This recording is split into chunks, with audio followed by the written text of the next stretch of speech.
kajian kita pada sesi terakhir dari buku Aqidah Ahlus Sunnah wal Jamaah, kitab hadis-hadis yang diriwayatkan oleh Imam Tirmizi, kemudian disusun oleh Abu Mu'adz Tariq bin Abdullah bin Muhammad. Lalu diberi judul buku ini Aqidah Ahlus Sunnah wal Jamaah. Dan pada pagi ini kita sampai di sesi terakhir. Artinya buku ini sudah selesai, dan nanti silakan cari buku-buku lain yang bisa kita bahas bersama. Bab terakhir dari buku ini adalah bab zuhud. Zuhud ini salah satu di antara penyebab datangnya dua berkah yang paling besar. Apa itu? Cinta Allah dan cinta manusia. Rasa-rasanya di dalam hidup ini harta kita butuh, tapi cinta kita lebih butuh. Setuju tidak itu ibu bapak? Kalau kita punya harta banyak, tapi kita dibencihi keluarga, dibencihi oleh masyarakat, rasa-rasanya harta yang banyak itu tidak ada nilainya. Apalagi kalau dibencihi oleh anak, itu lebih membuat kita bingung. Nah, zuhud ini merupakan salah satu berkah sikap hidup yang mendatangkan keberkahan luar biasa, mendatangkan kecintaan Allah dan mendatangkan kecintaan manusia. Kalau sudah kedua-dua cinta ini kita raih ibu bapak, maka amanlah kehidupan di dunia, selamat pula kelak kehidupan kita di akhirat. Mudah-mudahan kita ini orang yang dicintai Allah dan dicintai manusia. Maka datanglah seorang laki-laki kepada Rasulullah sallallahu alaihi wasallam.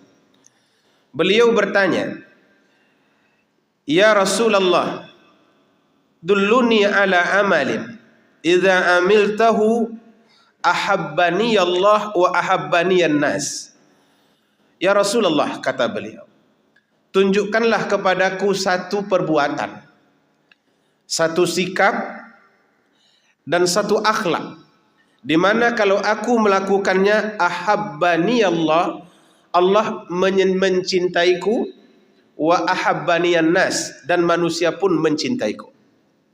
Hingga para ahli hadis menyebutkan pertanyaan laki-laki ini pertanyaan yang super.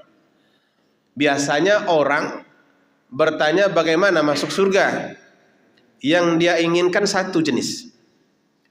Ada juga orang yang bertanya bagaimana supaya husnul khatimah, satu jenis.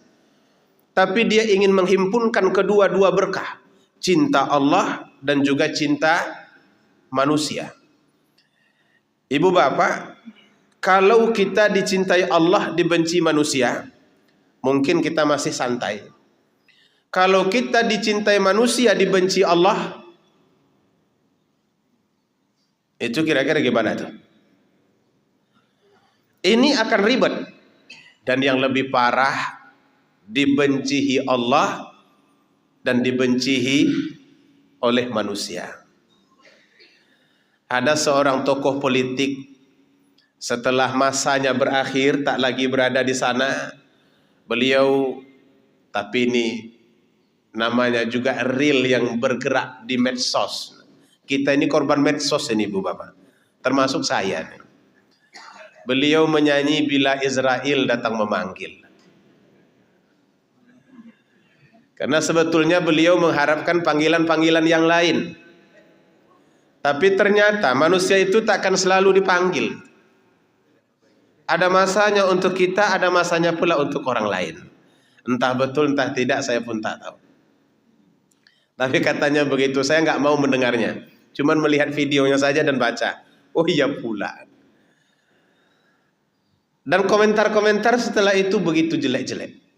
Tidak ada yang bagus-bagus. Apa sebab? Mungkin ada sesuatu yang dulu ditanam, lalu sekarang dituai. Manusia itu akan tetap seperti itu. Apa yang dia tanam, pasti akan dia tuai.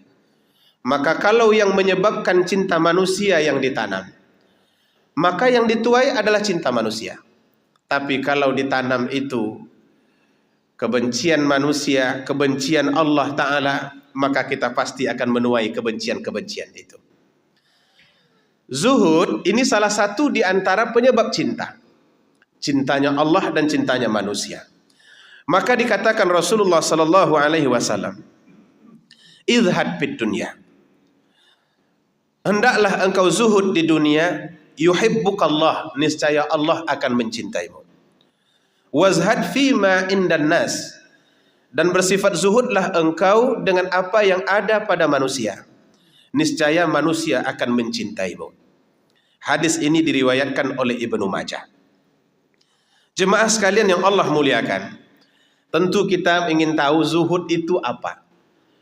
Karena di dalam sejarah, dalam waktu yang sangat lama, zuhud ini selalu diartikan kain buruk, tak pakai sendal, makan tidak pakai lauk. Seolah-olah dunia ini akan ditinggalkan. Benarkah zuhud itu seperti itu? Lalu kalau zuhud itu seperti itu, untuk apa Allah buat kehidupan kita berperingkat? Ada yang memang dilebihkan, ada pula yang dikurangi. Ada yang sangat-sangat berlebih. Ya tentu saja kalau di dalam tudung saji kita di situ ada ikan, ada daging, lalu kita cari sambal kelapa. Saya pikir itu berlebihan itu. Nah lalu kalau kita makan ikan itu, apakah kita termasuk orang zuhud atau tidak? Nah ini nanti akan kita jelaskan, tapi bagian ini ada di penghujung. Biasanya yang agak-agak closing itu setelah tercium secara jelas bau lontong yang ada di luar. Itu baru kita close nanti. Hadirin yang Allah muliakan, az-zuhdu tarku ma la yahtaju ilaih minad dunya. Zuhud itu kata para ulama, meninggalkan sesuatu yang tidak kita butuhkan di dunia. Wa in kana halalan, sekalipun yang bisa kita ambil itu halal. Wal iktisar alal kifayah, dan mencukupi dirinya dengan sesuatu yang sederhana saja. Itulah yang disebut dengan zuhud. Jadi kata kuncinya di sini adalah meninggalkan sesuatu yang tidak dibutuhkan. Maka di dalam ilmu maqasid syariah itu biasanya kebutuhan kita itu dibagi menjadi 3. Sebagaimana disampaikan oleh Imam Asy-Syatibi. Imam Asy-Syatibi ini ahli maqasid syariah. Jadi dari semua syariat yang Allah anjurkan ke kita, mustahil tanpa ada tujuan. Kalau cuman sekadar nunduk bangkit di mana-mana bisa. Angkat tangan, lipat, angkat tangan, lipat, di mana-mana juga bisa. Nah oleh para ulama ini dikaji, kenapa kita mesti nunduk? Mengapa kita mesti bangkit? Mengapa Nabi menyuruh hendaklah sujud dengan meletakkan dahi, dan 7 anggota sujud yang lainnya disertai dengan hidung? Walaupun ukurannya sunnah pada hidung, tapi yang 7 itu perintah Nabi. Nah tentu pertanyaannya, kenapa diperintahkan seperti itu? Apa hikmah di balik itu? Kajian tentang hikmah itu disebut dengan maqasid syariah. Mungkin satu saat nanti boleh juga kita cari ustadz khusus yang berkaitan dengan maqasid syariah. Kalau yang saya tahu ada ustadz bagus untuk membahas maqasid syariah. Said Akil Husain Munawar. Beliau itu ahli maqasid syariah. Said Akil Husain Munawar, mantan Menteri Agama. Nah, undanglah agak-agak sekali seminggu ke Masjidul Huda ini untuk berbagi ilmu. Dan beliau wawasannya sangat bagus, luas. Hafal beliau semua yang terkait dengan maqasid syariah. Nah, dalam maqasid syariah, ibu bapak, kebutuhan kita itu dibagi 3. Apa yang kita perlukan itu dibagi 3. Pertama, yang disebut dengan daruriyat. Daruriyat ini sesuatu kalau kita tidak memiliki, maka hidup kita binasa. Apa contohnya? Makan yang tak cukup. Kemudian perobatan yang tidak cukup. maka makan ini menjadi sesuatu yang darurat. Itu sebabnya dalam situasi apapun orang makan ini menjadi keutamaan. Coba lihat di Palestina.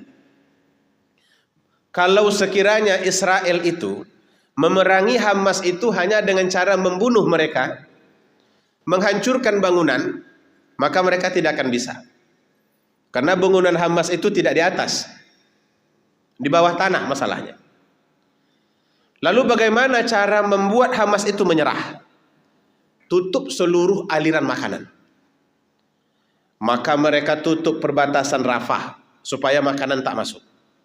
Mereka tutup di laut hingga suplai makanan dari laut tak masuk. Mereka tutup pula di bagian-bagian lain. Sehingga kalau sudah kelaparan di dalam, orang cuma punya satu kata: menyerah.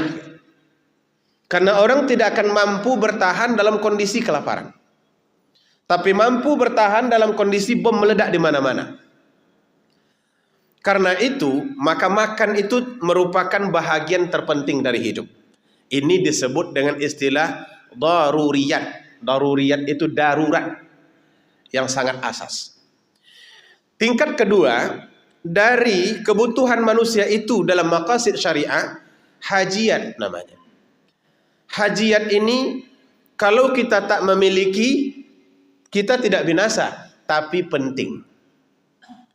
Contohnya bagaimana?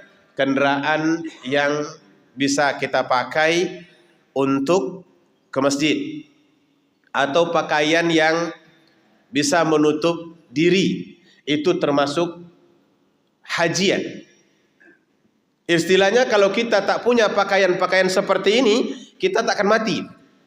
Tapi kalau kita tak memiliki, hidup kita sulit. Maka sesuatu yang menyebabkan sulit ketika tidak dimiliki disebut dengan hajiat. Yang ketiga ada namanya tahsiniyat. Tahsiniyat ini bahasa kita keren dulu, tersier sebetulnya. Artinya yang sifatnya tambahan dan bukan perkara asas. Maka punya mobil Alphard itu kira-kira darurat atau tahsiniyat. Mungkin kelompoknya tahsiniyat, karena tanpa Alphard pun kita masih bisa memiliki kendaraan-kendaraan lain. Umpamanya di bawah Alphard sedikit apa tuh Pak? Yang punya Alphard ada nih. Kalau saya Al-Fatihah. Maka hal-hal yang bersifat mewah ini itu sifatnya tersier. Nah, kaitannya dengan zuhud apa ini? Seorang yang zuhud, dia akan mengukur kebutuhannya hanya dalam batas hajiat, bukan dalam batas tahsiniyat. TV yang lebarnya 35 inci itu sama siarannya dengan TV yang lebarnya 120 inci. Betul tidak Ibu Bapak? Bahwa SCTV-nya sama-sama menampilkan bola. Kemudian acaranya juga sama-sama sama persis. Harga tas Bonia itu sama perannya dengan harga tas Gonia. Saya ulang nih, ini memang agak mirip-mirip bunyinya. Tapi ini perlu diperjelas. Harga tas Bonia itu sama perannya dengan harga tas Gonia. Dan mungkin akan lebih banyak kapasitas atau muatan harga tas Gonia berbanding Bonia. Maka kalau tujuannya hanya membawa barang, harga tas Gonia itu sudah memadai. Tidak perlu dengan Bonia. Bonia itu berapa satu? Yang terakhir dibeli berapa ibu-ibu? Ini ibu-ibu, ini bapak-bapak nggak punya tas.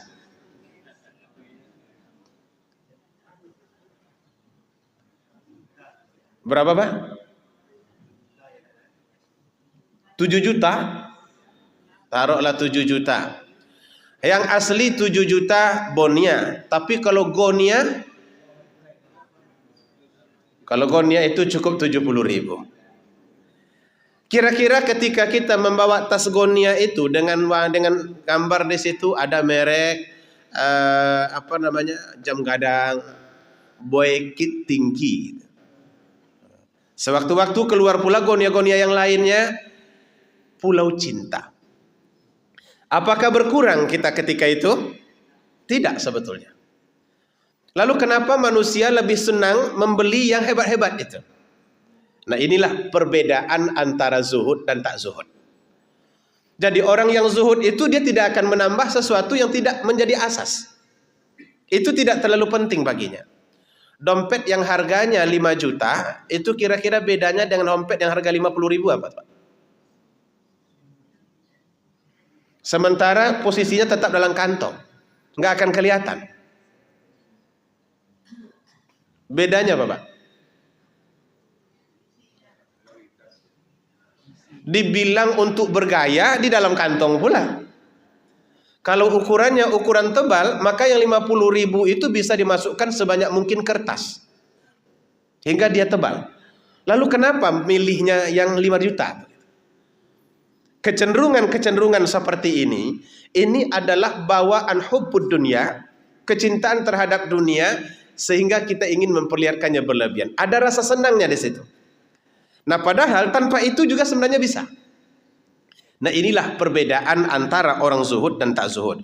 Maka orang zuhud itu orang yang hanya mengambil pertama yang darurat, daruri tadi, dan yang kedua batas pada hajiat. Lalu sekali-sekali kira-kira kalau ada yang tahsiniyat, apakah boleh dinikmati? Boleh saja. Umpamanya makan jangan telur terus. Pagi telur, siang telur, malam telur ya. Bisulan. Sekali-sekali turun pula ke sambal kelapa. Begitu sampai di tempat acara ada daging, jangan tidak dimakan, makanlah daging itu. Enggak apa-apa. Karena Nabi SAW yang super zuhud itu, beliau suka makan daging. Kambing dimakannya juga. Bahkan itu menjadi makanan khas orang-orang yang berada di sana. Orang Arab itu memang konsumsi dagingnya banyak. Kita juga heran ibu bapak, kenapa di daerah kering tak ada rerumputan, tapi hewan sangat banyak, hewan ternak. Di tempat kita rumput di mana-mana, payah mencari hewannya. Kalau mau Idul Adha sibuk mengimpor sapi dari luar, bahkan dari Australia. Padahal di mana-mana rumput. Di depan rumah kita rumput, batako-batako kita sudah mulai mengeluarkan rumput. Di belakang rumah rumput juga. Tapi konsumsi ketersediaan daging itu kurang. Beda dengan di sana. Inilah mungkin berkah yang pernah diminta oleh Nabi Ibrahim kepada Allah Ta'ala. Allahumma ja'al hadha baladan amina warzuq ahlahu minas samarat. Ya Allah, berikanlah rasa aman ke negeri ini. Maksudnya itu Mekah. Dan berilah rezeki kepada penduduknya dari buah-buahan. Itu doa Nabi Ibrahim itu. Lama dan bahkan sudah sangat lama. Kalau kita pikir-pikir, jika orang berdoa di kebun-kebun yang subur, rumputnya tumbuh, pohonnya tumbuh, ya Allah buah-buahannya keluarkanlah, mungkin masuk akal. Tapi Nabi Ibrahim berdoa dekat batu, di pasir. Pernah Bapak Ibu ada tumbuh pohon pisang sepanjang jalan tuh? Kalau kita berangkat dari Madinah sampai ke Mekah 550 kilo. Ada sedikit satu saja pohon pisang di sana? Tidak. Tapi begitu kita sampai di Mekah, ada pisang di sana? Mana lebih bagus dari pisang kita? Bagus di sana. Dari mana datangnya? Nggak usah ditanya, karena nikmat itu tidak perlu ditanya dari mana datangnya. Allah bisa mendatangkannya sendiri. Itulah berkah doa Nabi Ibrahim. Maka kembali kita kepada yang tadi. Orang-orang yang zuhud itu orang yang lebih banyak fokus kehidupannya pada yang perlu, yang dibutuhkannya, tapi tidak terlalu membahas perkara-perkara yang sifatnya tambahan dan bukan kebutuhannya. Beli sepatu dengan harga 500.000 atau 1 juta itu sama-sama yang disampulnya kaki dengan sepatu yang harganya 35 juta. Gayanya Sama juga. Nah, hadirin yang Allah muliakan, maka Rasulullah sallallahu alaihi wasallam berpesan, kalau engkau ingin Allah mencintaimu, jika ingin engkau manusia mencintaimu, maka bersifatlah zuhud. Di dunia Allah akan cinta. Bersifatlah zuhud dengan apa yang ada pada manusia, maka Allah juga manusia akan mencintai. Apa maksud yang kedua ini? Zuhud dengan apa yang ada pada manusia. Jangan terlalu ingin dengan sesuatu yang dimiliki oleh orang lain. Jadi nampak si fulan seperti itu, kepengen pula. Lalu kemudian berusaha, hilang sifat zuhud. Nampak dia punya mobil baru, kita kepengen mobil baru juga. Itu akan menghilangkan sifat zuhud. Nampak dia punya bini baru, kita mau bini baru juga. Itu menghilangkan sifat zuhud. Artinya, tanamkan di dalam hati bahwa kehidupan itu berbeda-beda. Oh, dia berlebih, itu adalah berkah Allah baginya. Aku seperti ini dengan keberkahanku sendiri. Maka kalau manusia bisa mensyukuri nikmat Allah yang ada padanya, sifat zuhud itu akan muncul sendiri. Ibu bapak yang dirahmati Allah subhanahu wa ta'ala, memang ini agak berat. Karena secara naluri, kita itu lebih cenderung melihat kepada yang lebih. Betul apa benar ini? Itu lebih cenderung melihat kepada apa yang lebih. Maka kalau nampak yang lebih, kita kepengen. Nampak yang lebih baik, kita mau. Itu naluri manusia. Tapi bukan berarti tidak bisa dikawal. Bisa dikontrol. Maka Nabi SAW pernah berkata kepada Aisyah. Apa katanya? Idza aradti al-luhuq bi, wahai Aisyah, apabila engkau ingin menyusulku nanti di surga. Aisyah istri Nabi yang keberapa?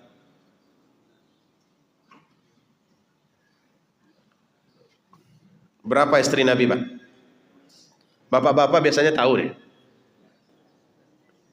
Berapa? 9. Ada yang bilang 11, kemudian dipakai 9. Banyak orang bertanya, terutama yang di luar non-muslim, di luar Islam. Kenapa Muhammad banyak sekali istrinya? Gimana cara menjawabnya itu?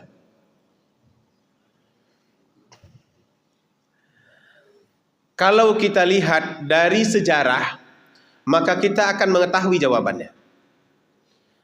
Bahwa ternyata persoalannya bukan hanya persoalan kepengen. Kalaulah masalahnya masalah kepengen, maka dari awal Nabi itu sudah pernah ditawarkan. Iya kan, Pak? Kalau engkau ingin istri yang paling cantik, maka kami akan himpunkan semua wanita-wanita tercantik di tempat ini, akan kami kawinkan dengan engkau. Kalau engkau ingin menjadi raja kami siap mengangkatmu. Kalau engkau ingin menjadi orang yang paling kaya, kami kumpulkan harta kami serahkan kepadamu. Artinya Nabi sudah pernah mendapat tawaran itu.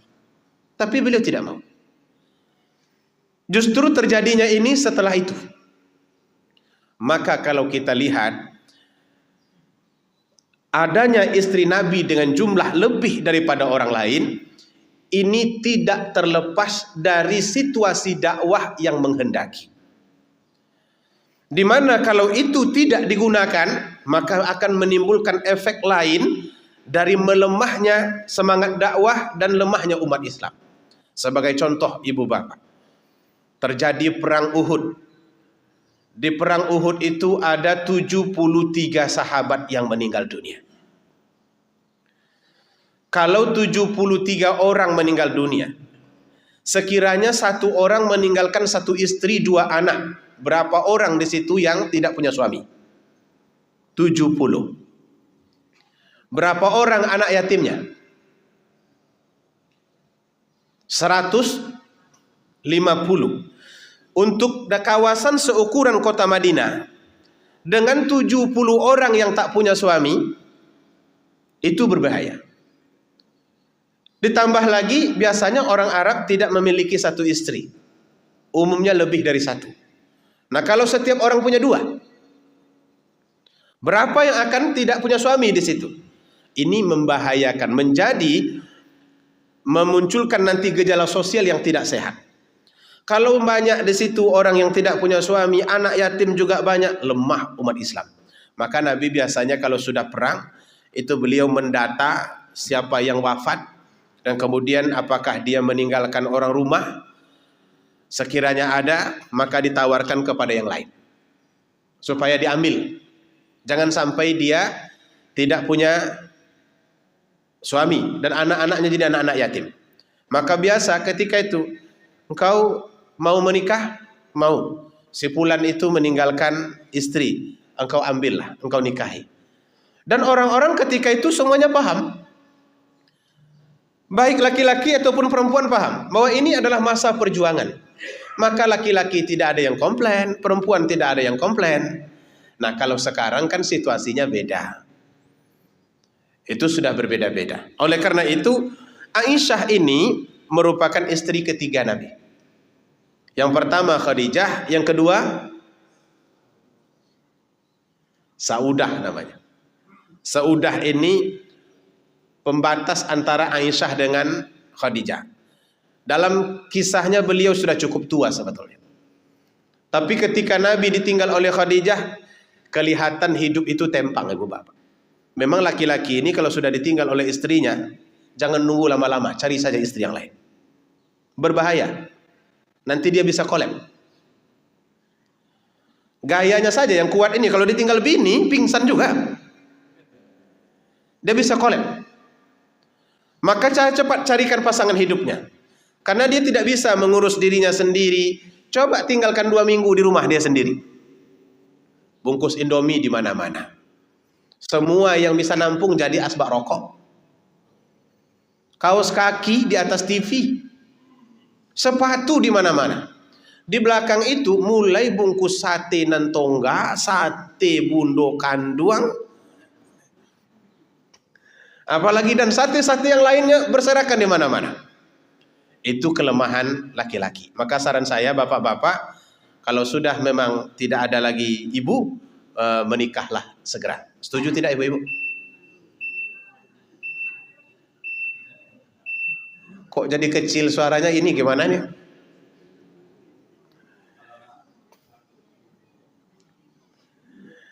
Kami punya anak kami bisa memelihara. Tak bisa. Pemeliharaan anak beda dengan pemeliharaan istri. Dia berbeda. Anak itu nanti tidak semudah orang rumah menjangkau kita. Kalau kita sakit, dia duluan. Kalau anak, bapak sakit nih, oh ya sebentar lagi saya akan sampai. Setiap ditelepon OTW terus, OTW, OTW, OTW. Entah kapan-kapan sampainya. Oleh karena itu, Aisyah istri Nabi yang ketiga, maka kata Nabi, idza aradti al-luhuq fi bi, apabila engkau ingin mengikuti ke surga wahai Aisyah, falyakfiki minad dunya, maka cukuplah dari hal-hal dunia ini seperti orang-orang yang ingin mengadakan perjalanan. Atau rakib kata Nabi, seperti barang-barang yang ada di atas kendaraan. Ini apa maksudnya ini? Orang yang mengadakan perjalanan, yang dibawanya itu memang yang benar-benar yang perlu saja. Yang tak perlu, tak dibawanya. Berapa kilo kita boleh membawa barang ke Mekah kalau pergi haji? 20 kilo. Baiklah, 20 kilo. Itu kira-kira 20 kilo itu apa saja Bapak Ibu? Kain. Setelah itu, mukena. Kata anak, ma bawa saja yang di lemari itu semuanya. Oh enggak bisa. Yang enggak akan saya pakai di sana enggak saya bawa. Sudah dibawa mukena 2, akhirnya dikeluarkan lagi 1. Untuk apa mukena 2-2? Mak cuman sampai di sana itu cuma 12 hari pergi umroh. Dan di sana tidak berpeluh seperti di sini. Akhirnya 1 ditinggalkan, 1 yang dibawa. Maka kata Nabi SAW, orang yang akan berjalan seperti itu. Berjalan kemana saja. Kita mau bertamasya dengan anak ke puncak tinggi Sumatera Barat itu? Puncak Lawang. Yang ikut siapa saja? Istri, anak, cucu. Lalu barang yang dibawa apa saja? Bawa pakaian-pakaian, pakaian anak, dan kemudian baju ganti dan seterusnya diletakkan di dalam kabin di bodi mobil. Kompor kira-kira di bawah. Itu terkait dengan makan, nggak apa-apa. Karena bisa bahkan di sana. Kira-kira kulkas di bawah?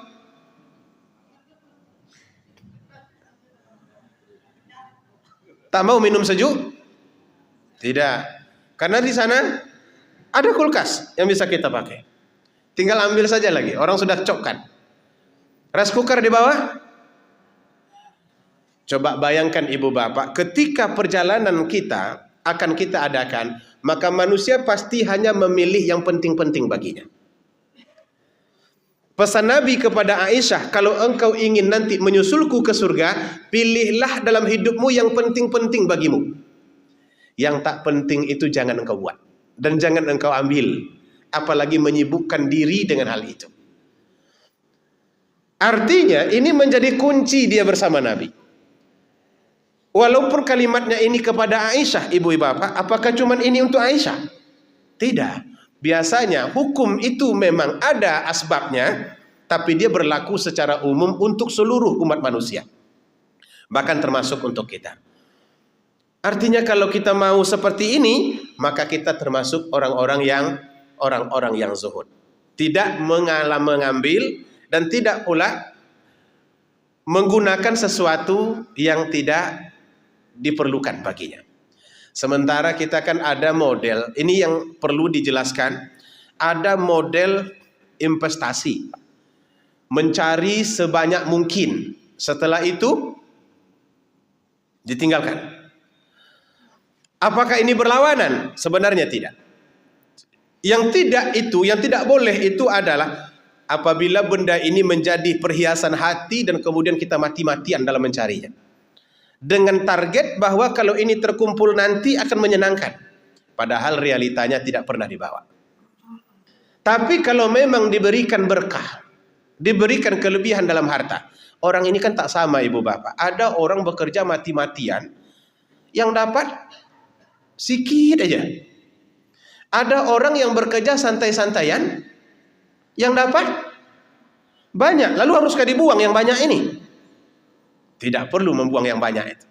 Yang tidak dibolehkan itu adalah mengikat hati pada yang banyak. Karena kalau sudah terikat hati pada yang banyak, kita akan sangat merasakan sedapnya yang banyak itu, dan itu yang menyebabkan susah untuk berzuhud-zuhud ini. Sebab itu kata Nabi, jadilah engkau mengambil hal-hal dunia ini seperti orang yang akan mengadakan perjalanan. Yang penting-penting saja. Jadi kalau kita bagi tiga tadi, ada darurat, daruri, hajiat, tahsiniyat, maka sampai pada tahap yang kedua. Yang penting-penting saja. Yang tak penting rasanya, nggak usah. Atau tinggalkan saja. Kemudian kata Nabi, wa iyyaka wa mujalisah al-aghniya. Nah, ini agak susah ini. Dan janganlah engkau selalu duduk-duduk bersama orang kaya. Maksudnya apa ini, Bapak? Janganlah engkau wahai Aisyah selalu duduk-duduk bersama orang kaya. Wala tastakhliki thawban hatta tarki'i. Dan janganlah engkau membuang pakaian usang sehingga engkau menambalnya. Jadi ada tiga pesan Nabi. Kalau ingin engkau masuk surga bersamaku wahai Aisyah, lakukan yang tiga ini. Pertama tadi apa? Ambillah yang engkau perlukan saja. Yang tidak engkau perlukan, jangan ambil. Ini yang pertama. Tak saya jelaskan lagi. Yang kedua, jangan engkau selalu duduk bersama orang-orang kaya. Apa maksudnya Bapak Ibu? Saya hanya memberikan contoh.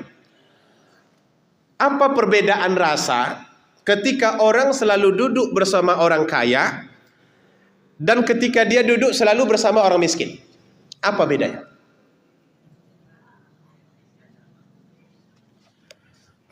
Kalau kita selalu duduk bersama orang kaya, rumahnya 6 tingkat, mobilnya banyak, apa perasaan kita duduk bersamanya? Pertama, kita akan merasa yang kita miliki terlalu sedikit. Sementara punya kita cuman satu lantai, kemudian mobil ada satu dan sangat sederhana. Maka kita mulai merasa bahwa yang kita miliki sangat sedikit. Apabila perasaan mulai merasa bahwa yang kita miliki sangat sedikit, maka di waktu yang sama kita mengecilkan pemberian Allah. Yang kedua, akan muncul perasaan cemburu. Apa sih yang dikerjakannya? Kenapa Allah memberi banyak kepadanya? Rasa cemburu akan muncul. Dan yang ketiga, ia akan menjangkiti hati untuk memiliki motivasi yang mengejar dunia seperti yang di depannya. Orang itu dia tidak kejar ibu bapak datang sendiri. Sementara orang yang duduk dia akan berkejar-kejaran. Maka kalau dia sudah mulai merasa nikmat Allah itu sedikit, kemudian ada rasa cemburu, dan kemudian dia mulai termotivasi kejar-kejaran, hidupnya akan habis. Ini bisa dipastikan itu yang akan terjadi. Bukan bermakna kaya itu tidak tercela, tidak. Tapi duduk bersama orang kaya yang terlalu sering, itu bisa membuat hati kita resah. Tapi beda dengan duduk di rumah orang miskin. Kalau kita duduk di rumah orang miskin, terasa kita paling kaya. Dilihat periuknya, periuk lama. Sementara rice cooker kita, Yongma. Di depan kita dia meniup-niup pakai bambu. Apa namanya tuh? Salung tuh yang berbunyi. Yang niup api itu oh, salung namanya Bapak Ibu. Oh, iyalah. Dia niup pakai api, sementara yang kita punya tinggal putar saja lagi. Rinai. Saya cuma rinai saya tahu. Yang lain saya tak tahu. Artinya dengan melihat itu akhirnya kita akan merasa betapa beruntungnya hidup saya berbanding orang-orang seperti ini. Dengan begitu kita akan membesarkan Allah dan membesarkan nikmat-nikmat yang dititipkan oleh Allah kepada kita. Maka itulah pesan Nabi sallallahu alaihi wasallam, "Marra'a man fuddila alaihi fil khalqi war rizqi." Siapa yang melihat orang yang dilebihkan daripadanya dalam persoalan ciptaan dan persoalan rezeki. Persoalan ciptaan ini mungkin kita mengalami sesuatu yang tak normal. Umpamanya hidung kita pesek, hidung orang lain mancung. Kulit kita hitam, kulit orang lain putih. Orang lain tinggi sementara kita pendek. Siapa yang melihat orang lain dilebihkan oleh Allah dalam penciptaan atau dalam rezeki? Kalau dalam rezeki yang kita sampaikan tadi, falyanzur ila man huwa asfal min, maka hendaklah ia melihat yang lebih sedikit daripadanya atau yang lebih rendah daripadanya. Kulit saya hitam, kulit dia putih, maka rajin-rajinlah melihat orang apa Pak? Rajin-rajin melihat orang Afrika. Berjalan jangan ke Bogor, di sana orang putih-putih. Coba berjalan ke Papua. Maka kita akan merasa paling ganteng dan paling cantik di situ. Dan paling putih. Rasa syukur itu akan muncul sendiri. Alhamdulillah. Walaupun di kampung saya rasanya paling hitam, tapi ternyata di sini saya termasuk orang yang paling putih. Ini mohon maaf bukan ras, tetapi bukan rasis Bapak Ibu, tetapi ini contoh yang diberikan. Atau Allah Subhanahu wa taala berikan rezeki yang lebih kepada orang lain. Coba lihat rezeki yang dimiliki orang yang lebih sedikit. Dengan begitu kita akan mudah mensyukuri nikmat Allah Subhanahu wa taala. Saya pernah Ibu Bapak dilaporkan oleh seorang babinsa di Panam itu, kalau tidak salah di Jalan Cipta Karya. Babinsa dan satu lagi Babin Kamtipmas. Jadi katanya ada seorang ibu di sini yang sangat sulit sekali. Bisa tidak dibantu? Kan kalau dengan saya kan pertanyaannya bisa dibantu itu terus. Saya bilang tidak ada yang tidak bisa dibantu kalau memang beliau dalam kesulitan. Maka dibawa kita ke situ. Ternyata posisi tempat tinggal ibu itu di belakang rumah orang. Jadi di belakang rumah orang itu ada pondok-pondok kecil terbuat dari susunan kayu-kayu bulat. Bukan pula papan, tapi kayu-kayu bulat itu yang dijalin dengan kayu yang lain, itulah yang menjadi dinding. Atapnya seng tapi sudah berkarat. Awalnya saya lihat ini orang yang di dalam atau ini tempat hewan. Karena tak cocok lagi dihuni sebetulnya. Ternyata dia di situ. Lebarnya itu 2 meter kali 1. 1 meter 2. Tak ada apa-apa di dalam itu. Cuman kucing 2 ekor. Jadi saya tanya, ibu, kenapa ibu seperti memilih tempat di sini? Nggak ada tempat lagi katanya. Tapi dia ngomong santai saja. Nggak pula dia menyucurkan air mata. Bagaimana ibu makan? Beliau menanam ubi di tempat-tempat yang masih kosong dekat pondok dia itu. Dan itu tanah orang. Ubi itulah yang dicabutnya, kemudian nanti direbus, itu yang dimakannya. Nah ketika itu bukan dia yang menangis, tetapi orang yang datang yang menangis. Ya Allah, betapa beruntungnya kita.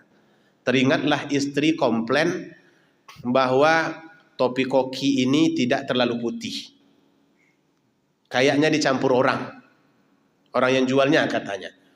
Hingga yang biasanya putih bersih, sekarang nggak putih semuanya. Ada juga yang agak kusam-kusamnya sedikit. Dalam hati masih lumayan lebih baik itu. Berbanding hanya makan ubi ini. Masih bisa makan nasi walaupun tidak putih. Nah, ini berubah, dia nggak menangis ibu bapak. Dia santai saja bercerita. Ibu tidak punya anak. Anak saya 2, meninggal 1. Yang 1 masih hidup, laki-laki, kerjanya security. Lalu terakhir saya tanya, ibu kampung mana? Katanya, Kampar. Alamak. Orang awak rupanya. Kampar di mana? Sungai Pagar katanya. Kenapa ibu tidak ikut saja dengan anak yang security itu? Kalau saya ikut nanti saya menyusahkan. Beginilah saya bilang. Saya tidak punya rumah menampung ibu. Tapi ada tempat untuk menampung orang tua. Saya teringat yang di Simpang 3 ini. Mau tidak kami masukkan ke sana? Ibu akan dipelihara di situ, makannya akan dijaga, memang bayar. Tapi bayarnya kami yang bayar. Enggak mau pula dia. Dia lebih menikmati tempat itu. Nah jadi, kenapa Allah lebih larang? Agar kita tidak selalu bersentuhan dengan yang wah-wah, agar muncul perasaan syukur di dalam hati. Maka kata beliau, falyanzur ila man huwa asfal min. Hendaklah kalian membiasakan diri melihat orang yang lebih kurang dari kalian. Jangan selalu melihat orang yang berlebih. Ini bagi kita yang muda-muda tentunya, tapi di dalam ini nggak ada yang muda ini. Oh masih ada yang muda. Ini mungkin abang sebaya dengan saya.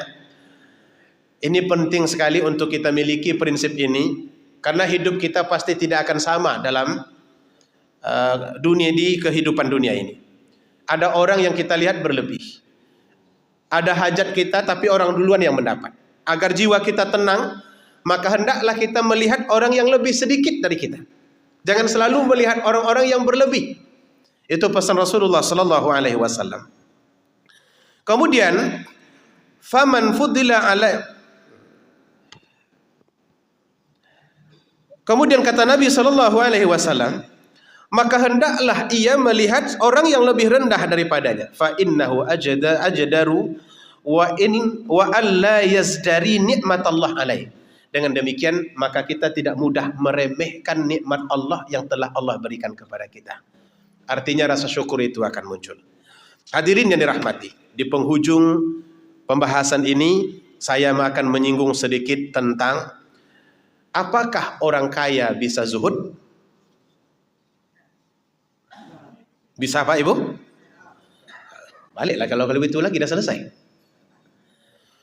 Andai kata zuhud itu hanya ada pada miskin, maka Allah tidak akan membuat beberapa orang sahabat yang mulia memiliki kekayaan.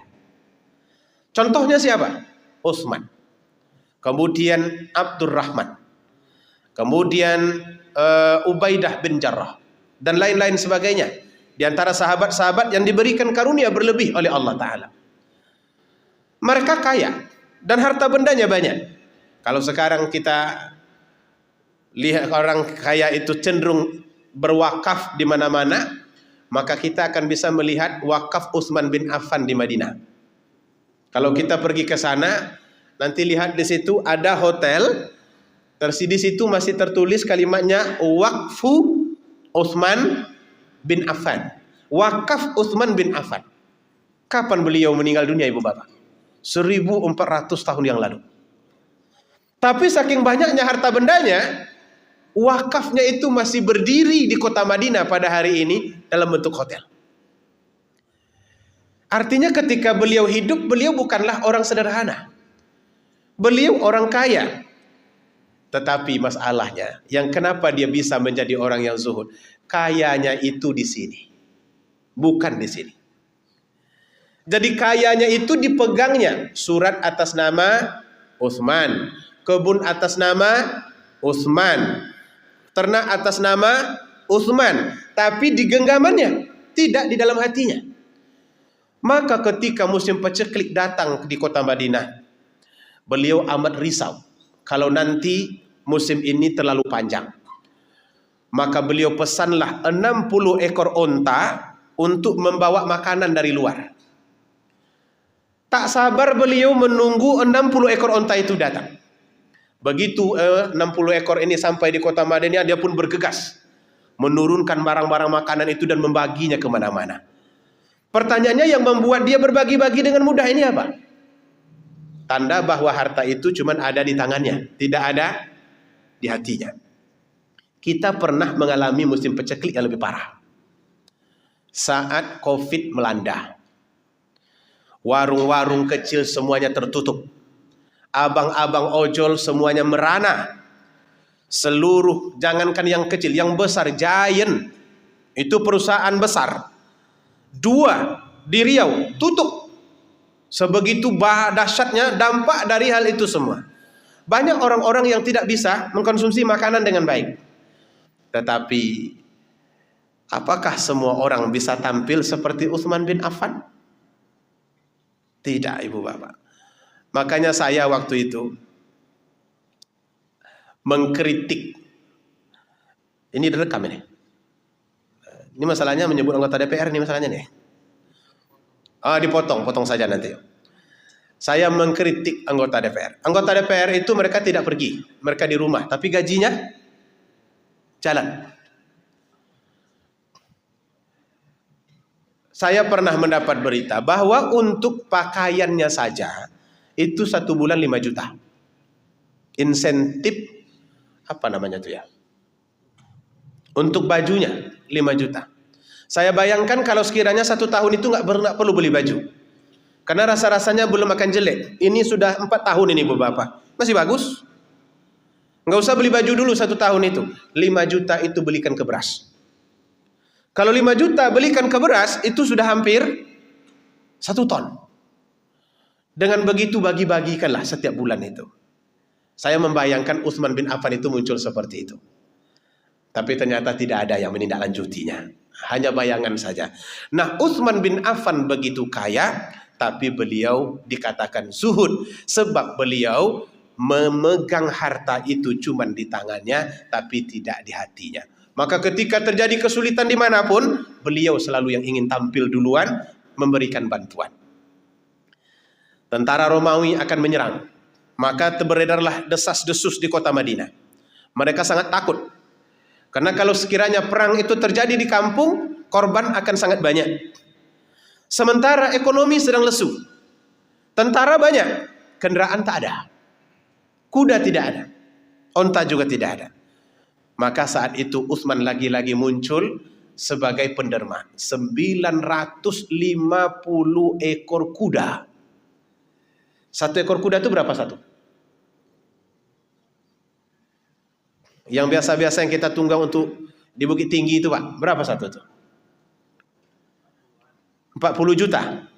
Kalau 950 ekor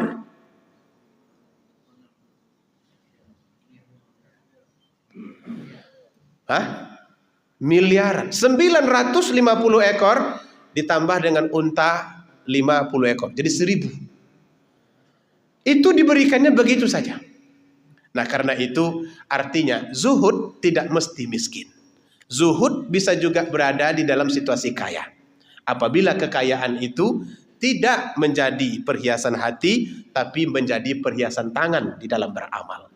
Mudah-mudahan apa yang kita sampaikan ini dapat bermanfaat bagi kita. Dan ini adalah bab terakhir dari buku Akidah Ahlus Sunnah wal Jamaah.